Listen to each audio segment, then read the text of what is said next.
প্রমথবাবু জোরো রোগীর মতো কাঁপছেন আর টলতে টলতে উঠে দাঁড়ালেন। বিপিনবাবু যা শোনালেন তা কি সত্যি? তিনি কি আজ থেকে বাকসিদ্ধ পুরুষ? বিশ্ব সংসারে কিছুই তার আবং মনস গোচরে থাকবে না। বাথরুমে গিয়ে মুখ চোখে ভালো করে জল ছেটালেন প্রমথ। শরীরের তাপ ঝুড়োচ্ছেন আর বেরোতেই বেহারার আহ্বান। ক্যাশিয়ারবাবু ডাকছেন। 3 মাস আগে একটা ডিএ পাওনা হয়েছিল, টাকাটা নাকি এসে গেছে। শুনে প্রমথর বিশ্বাসই হচ্ছিল না যে আজ বাড়ি থেকে বেরোনোর সময় মনে মনে একবার ভেবেছিলেন যে মিষ্টুলিকে একটা ঘড়ি কিনে দিতে হবে, কারণ ফার্স্ট হওয়ার উপহার। আর সঙ্গে সঙ্গে এও মনে হয়েছিল মোটামুটি একটা ভালো হাত ঘড়ির কম করেও 400-500 টাকা তো দাম হবেই। আর মাপা রোজগারের সংসারে অত টাকা তিনি এক্ষুনি পাবেনই বা কোত্থেকে? শুধু ইচ্ছেটা মনে আসার জন্যই কি প্রাপ্তিযোগ ঘটে গেল? টাকাটা এনে জোর করে নিজের কাজে মন বসালেন প্রমথ। পরপর গোটা কতক ফাইলের নোটশিট তৈরি করলেন। তারপর অফিসের ঘরে গিয়ে দরকারি কিছু কাজ এবং কথা সেরে নিলেন। আজকের ডাকে আসা চিঠিপত্রগুলো তিনি মন দিয়ে পড়লেন, তারপর পাঠিয়ে দিলেন যথাযথ জায়গায়। টিফিন টাইম হয়েছে, অনেকেই বেরিয়ে যাচ্ছে অফিস ছেড়ে। কেউ ক্যান্টিনে খায়, কেউ বা ডালহৌসি ভাড়ার ফুটপাতে। প্রথম চেয়ার ছেড়ে কিভাবে আবার বসে পড়লেন। বেয়ারাকে ডেকে মুড়ি বাদাম আনতে দিলেন এবং সঙ্গে চা। তারপর অফিসে সুদীপ এসে দাঁড়িয়েছে তার সামনে। সুদীপবাবু বলছে, কি বড়বাবু, চলুন টিফিনটা সেরে আসি। প্রমথ একটু হাসি মুখে বললেন, আরে ফুটপাতে খাবার আমার সহ্য হয় না ভাই। বাইরে যাবেন কেন? ক্যান্টিনে চলুন না, ওদের তো রান্নাবান্না বেশ ভালোই। তোর রোজ পাউরুটি আর ঘুগনি ভালো লাগে না, অন্য কিছু নেবেন? Chop, fry? আজ ক্যান্টিনে ওসব ভাজাভুজি নেই। ও, আপনি আগে থেকেই হাঁড়ির খবর নিয়ে এসেছেন। প্রমথ মনে মনে হাসলেন। সুদীপ বুঝবে কি করে যে আজ টেবিলে বসেই তিনি সব টের পেয়ে যাচ্ছেন।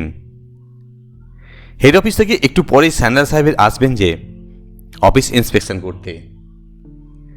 উনি সরেজমিনে দেখতে চান কারা কারা অফিসে তাড়াতাড়ি চলে যায়।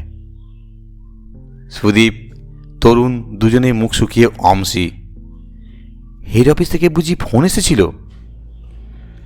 পেটের ভিতর হাসি পাক দিয়ে উঠল প্রমথর। এ অবধ বেচারা বুঝবে কি করে তাদের বড়বাবু আজকে সর্বজ্ঞ। উত্তর না দিয়ে প্রমথ পালিত বললেন, তোমাদের আজ ফুটবল ম্যাচ দেখা হবে না, যাও টেবিলে গিয়ে কাজে বসো। নিজেদের মধ্যে চোখ চাওয়াচাই করতে করতে ফিরে গেল সুদীপ। তরুণ 10 মিনিটও কাটেনি, জুতোই মসমস শব্দ তুলে স্যান্ডাল সাহেব এসে হাজির হলো। বুঝলে, প্রমথ পালিতের মেজাজ আরো ফুরফুরে হয়ে গেল। মনে মনে বারবার প্রণাম জানাচ্ছেন কুম্ভমেলার সেই সাধু বাবাকে।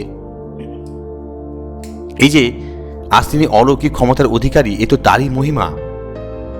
খুশিতে ডগমগ প্রমথ 5:30 নাগাদ বেরোলেন অফিস থেকে।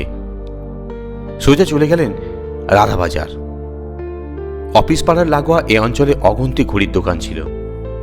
হাত ঘড়ি, পকেট ঘড়ি, দেয়াল ঘড়ি, টেবিল ঘড়ি কি নেই এখানে? কম দামি চাও তাও আছে, আর বেশি দামের চাও তাও। লাখো লাখো ঘড়ির মাঝে প্রমথ পালিতের বাঁশবনে ডোমকানা দশা। অনেক ঘুরে শেষে একটা ছোট্ট গোল ডায়ালের ঘড়ি পছন্দ হলো প্রমথর। সোনালি রঙের চেনটিও ভারী বাহারি। দুটো সোনা রং খুদে সাপ যেন এঁকে বেঁকে কামড়ে রয়েছে ঘড়িটাকে। দামও মন্দ পড়ল না, 550। এরপর ট্রেন হাওড়া থেকে। আজ প্রমথর কপাল খুলে গেছে। লিলুয়া পার হতে না হতেই অবিশ্বাস্যভাবে জুটে গেল তার বসার জায়গা, একদম জানলার ধারটিতে। মিটে হাওয়ায় ঝাপটা লাগছে মুখে চোখে, চোখ জড়িয়ে এলো ক্রমশ। তন্দা ভাঙল জটাপুরের আগে। এখনো কামরায় যথেষ্ট গাদাগাদি ঠেলে ঠুলে লোক। প্রমথ নামলেন স্টেশনে। আজকাল ট্রেনে বেজায় পকেটমারের উপদ্রব। পকেট চাপড়ে দেখে নিলেন সব ঠিকঠাক আছে কিনা। কি মনে হতে পারে, ঘড়ির বাক্সটা বার করে নিরীক্ষণ করলেন। প্ল্যাটফর্মে তেমন কোনো আলো নেই, আধো অন্ধকারেও ঝকঝক করে উঠছে ঘড়ির ডায়াল। আহ, ব্যানখানাও কি উজ্জ্বল। মিষ্টুলি দারুণ খুশি হবে। সর্পাকৃতি ব্যানখানা ঘুরিয়ে ফিরে দেখছেন প্রমথ। হঠাৎ ছ্যাদ করে উঠল তার বুকটা। সাপ সাপ সাপ! গল্প চোখে একই দেখতে পাচ্ছেন প্রমথ। একটু আগে সাপে কেটেছে মিষ্টুলিকে, ওই ডিবি থেকে বেরিয়ে এসে ছোবল মেরেছে গোখরো সাপ। নিথর পড়ে আছে মিষ্টুলি। পলকের জন্য প্রমথর দেহ অসাড়। তারপরেই দিক জ্ঞান শূন্য হয়ে ছুটতে শুরু করেছেন প্রমথ। পথে কে তাকে দেখছে, কে কি ভাবছে, কিছুই আর তার মস্তিষ্কে নেই। বাড়ির কাছে এসে শরীরের সমস্ত শক্তি যেন নিঃশেষ। কুকুরের মতো জিভ বার করে হাঁপাচ্ছেন প্রমথ। কান পেতে শোনার চেষ্টা করলেন ভেতর থেকে কোনো কান্নার আওয়াজ আসছে কিনা। বাড়ি আজ যেন ভুতুড়ে রকমের নির্ঝুম। হাসপাতালে নিয়ে যাওয়া হয়েছে মিষ্টুলিকে, নাকি সব শেষ, সবাই শোকে পাথর। প্রমথ হাঁটুতে জোর পাচ্ছেন না। খোলা চোখে বাখারির গেট ঠেলে ঢুকলেন বাড়িতে। টলমল পায়ে এগোচ্ছেন। অকস্মাৎ সিদ্ধারা বেয়ে বিদ্যুৎ খেলে গেল। দরজা খুলে উচ্ছল ঝর্ণার মতো কে বেরিয়ে এসেছে। আরে মিষ্টুলি না!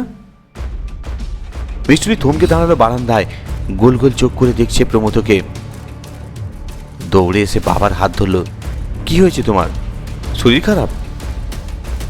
প্রথমে অস্পষ্টে বললেন, না। তুই ভালো আছিস? আমার কি হবে, এই তো বড় মামার সঙ্গে বসে মুড়ি তেলে ভাজা খাচ্ছিলাম। প্রমথ হৃৎপিণ্ড লাফাচ্ছে এখনো, লাবডুব লাবডুব। ফুসফুস নিংড়ে ইয়া লম্বা এক স্বস্তির শ্বাস গড়িয়ে এলো। অদ্ভুত ক্ষমতায় পেয়ে কিছুক্ষণ আগেও বেজায় আনন্দ হচ্ছিল প্রমথর, আর ক্ষমতাটা নেই জেনে যেন দ্বিগুণ আনন্দ হচ্ছে। হুস, কি হবে ঐশী শক্তি নিয়ে? তার সাদামাটা জীবন ঢের ভালো। না, কাল থেকে আর ধ্যান নয়, ঘুম থেকে উঠে এবার রোজ প্রাতঃভ্রমণে বেরোবেন প্রমথ। ধন্যবাদ। গল্পটি শোনার জন্য অসংখ্য ধন্যবাদ। আপনারা সুস্থ থাকুন, ভালো থাকুন, এই কামনাই করি।